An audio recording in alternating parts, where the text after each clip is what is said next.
Effective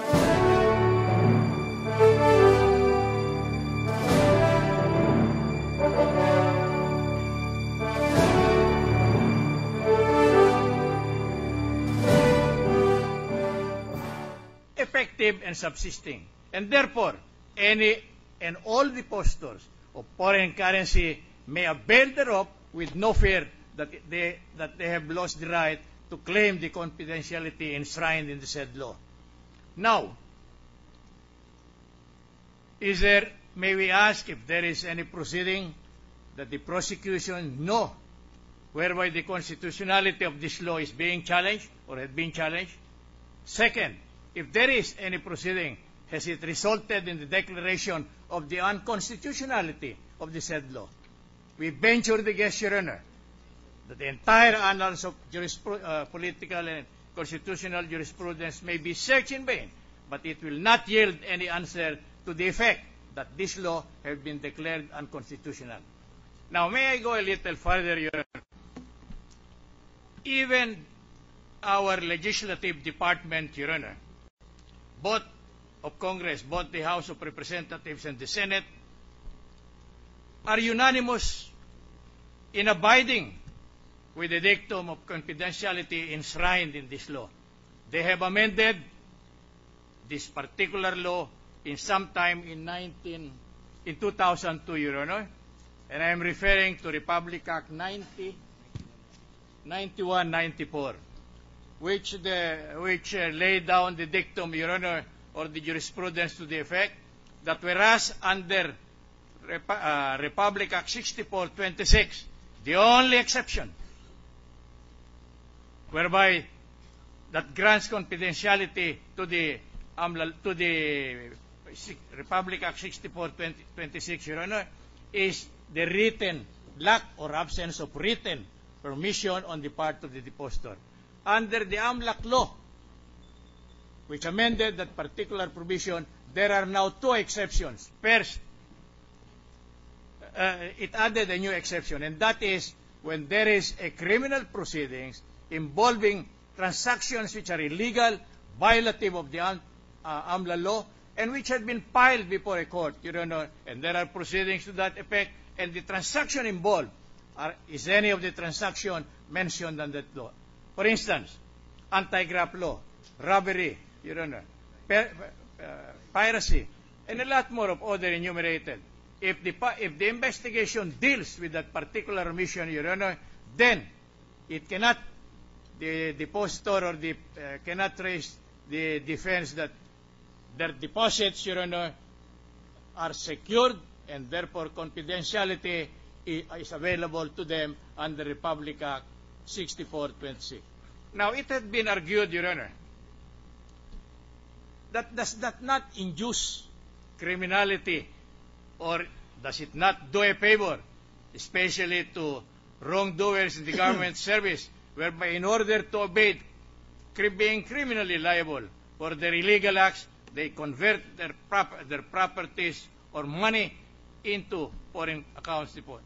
That may be true, although I do not subscribe entirely to the correctness of such a view. Even if it exists, the remedy is not judicial, Your Honor. The remedy is legislation. Let us amend the law. Let us remove all these exceptions. The necessity for written permission must be removed if the entirety of what is alleged is that it is conducive to the commitment of illegalities, bribery, and violation of the anti-graft law on the part of public officials. But such is not the case. The legislature or Congress never envisioned a situation where, in the process of allowing foreign currency deposits, its depositors to claim confidentiality will be resulting in violation of the law on, for instance, smuggling, on kidnapping with ransom, and so on down the line. Now, secondly, it is very clear now, under the AMLA law as amended, that the confidentiality enshrined under the AMLA law, under Republic Act 64-26, may no longer be invoked if the prosecution, Your Honor, is a prosecution for any of the transactional offenses enumerated under the AMLA law. In other words, it is another exception whereby the depositor may no longer avail himself of what is known as foreign currency deposit, Your Honor. Now, I was amazed by the peroration of my learned colleague who had spoken before us, Your Honor, to the effect that allegedly there are a lot of falsities, a lot of lies permeating the declaration of the Honorable Chief Justice. I wanted immediately to agree with him, but his behavior before and during the presentation of the evidence or declaration by the Chief Justice does not approve of such kind of a plea, Your Honor. Why? Because Chief Justice Corona was here. He was available for cross-examination. If they doubted the credibility of Justice Corona, they should have taken advantage of the opportunity to cross-examine him. But it is on record, Your Honor, that there was no such cross-examination. In fact, it was categorically and positively waived by the lead counsel of the prosecution, Your Honor. And for that, we were heavily thankful because it shortened the stand activity of Chief Justice Corona, Your Honor. Now, they likewise referred to a lot of fabricated lies, Your Honor, more especially with respect to alleged buying of dollar deposits and so on. There is no statement on record, Your Honor, by the Chief Justice Corona that he started buying when he was still an undergraduate, continuously up to the point that he accumulated the amount that he admitted before this honorable court. I would like to commend Chief Justice Corona because notwithstanding several advices during the conferences that we had, that it is his right not to testify because no evidence, he cannot be compelled to testify, these proceedings being akin to a criminal case, he still insists on bringing before this court an admission to the effect that he has so much, that he has so much. He should be commended for that matter, Your Honor. But what is his explanation? Let me go a little further.